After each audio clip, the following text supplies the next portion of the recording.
The third point that I want to draw out of our passage today is that if we are seeing like a blind man, then we will secure answers from Jesus. Notice verse 52. Go, said Jesus, your faith has healed you. And immediately he received his sight and followed Jesus along the road. Here is the privilege of the believer. God hears him and answers him. Who are we that we could have such confidence that the creator of it all would condescend to us and hear us out? The reality is it's not us that causes this to happen. It's who God is. He's compassionate, he's loving, he's merciful, and he's attentive. This is certainly the basis of the confidence that the psalmist writes with when he demands God's attention. Psalm 5 verses 1 and 2. He says this, "Give ear to my words, O Lord. Consider my sighing. Listen to my cry for help, my King and my God. For to you I pray." Or how about this? "Hear, O Lord, my righteous plea. Listen to my cry. Give ear to my prayer. It does not rise from deceitful lips." That's Psalm 17, verse 1. Notice a righteous walk gets attention to our prayers. "O you who hear prayer, to you all men will come." Psalm 65, verse 2 says. It's kind of like Deuteronomy 4 when it says there, "What nation is so great as to have their God near to them when they pray?" Or how about Psalm 116, verse 2, when it says, "I love the Lord, for he heard my voice. He heard my cry for mercy. Because he turned his ear to me, I will call on him as long as I live." You see, God will listen to us when we come to him with faith. I love how Jesus says, "Your faith has healed you, Bartimaeus," the faith that you have. And so, where is your faith? And what is your faith like? Is your faith like that of Bartimaeus's? And do you see as clearly as Bartimaeus, the blind man, sees? You know, we were on vacation a couple months back out of state, and the kids got to see a lot of their cousins. And so we're all adults sitting around talking and having a good time, and the kids are running here and there and everywhere, and they're going in and out. And Cecilia wanted to go outside with one of her cousins and have fun in the yard, and she kept asking me if she could go out, but while I was talking, I was ignoring her until next thing I know, I had a little 5-year-old on my lap, her hands having hold of both my collars, pulling me face to face with her, nose to nose, eyeball to eyeball. And she begins to say, "Daddy, can I go outside?" It was a special moment for me as a father. And how could I resist? If you know anything about Cece, it wouldn't surprise you that she would do that. And I love it. I love it. And I think that our faith grabs hold of the collar of God and causes us to come to him boldly as we do come to him in faith.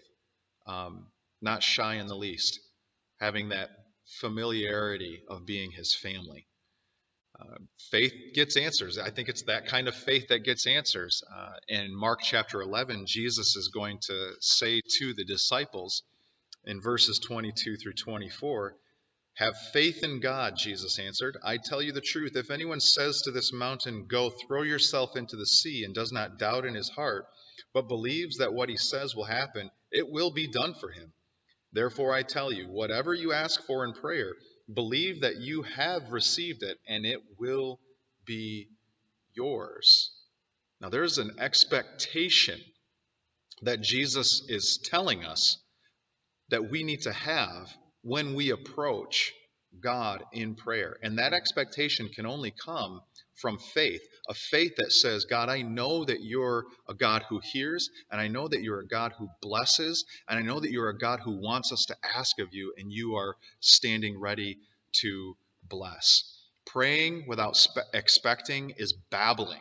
Babbling is not just repeating the same words over and over again, like some sort of mantra. Babbling is not just going on and being long-winded before the Lord, although that can be babbling. It doesn't have to be. Babbling can be just meaningless talk and requests when you have no expectation that God is going to answer you, that you have no trust and faith in God that what you're asking, He's willing to do or able to do. That would be babbling. That would be wasting God's time. If the God of the universe is giving us His attention, why would we waste it in such a way as that? But then you go to John chapter 14, and Jesus apparently taught that we are to come in prayer with great confidence, great boldness, and great expectation all throughout his ministry, because the gospel is full of these kinds of teachings that Jesus left us with. And one here is, it was the favorite verse of our dear departed sister Millie Peck. And before she left this earth to go and be in the presence of our Savior, she always wanted me to make sure and read this verse to her when I came to visit her. And it's John chapter 14, verses 13 and 14. Listen to what Jesus says here. He says, "And I will do whatever you ask in my name, so that the Son may bring glory to the Father. You may ask me for anything in my name, and I will do it." That's not just, that's the loving, listen to the tone which Jesus is saying. He says, I will do it. If you ask me, I will do it. If you ask in my name for my glory and the glory of my Father, it will be done for you. And you ask in faith. He says in chapter 16, verse 23, he says, "In that day you will no longer ask me anything. I tell you the truth. My Father will give you whatever you ask in my name." Now, if we believe these words straight from Jesus, the one that we are praying to, why would we not come to him with the full confidence that he will hear and he will answer?